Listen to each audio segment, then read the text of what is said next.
If you were a senator, Steve, and I gave you $10,000 cash, one or both of us is probably going to go to jail.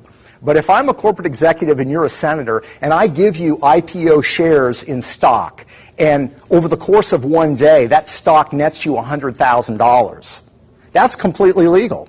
And former House Speaker Nancy Pelosi and her husband had participated in at least 8 IPOs. One of those came in 2008 from Visa, just as a troublesome piece of legislation that would have hurt credit card companies began making its way through the House.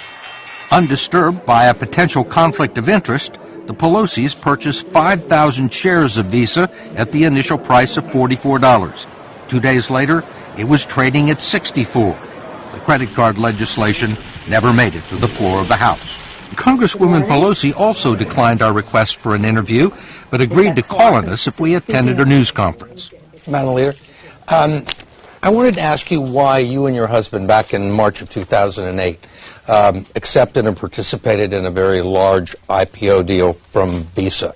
At a time there was major legislation affecting the credit card companies making its way through the House. And did you consider that to be a conflict of interest?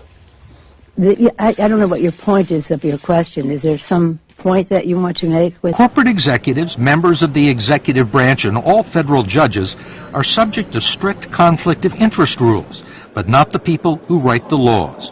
If you are a member of Congress and you sit on the Defense Committee, you are free to trade defense stock as much as you want to. If you're on the Senate Banking Committee, you can trade bank stock as much as you want, and that regularly goes on in all these committees.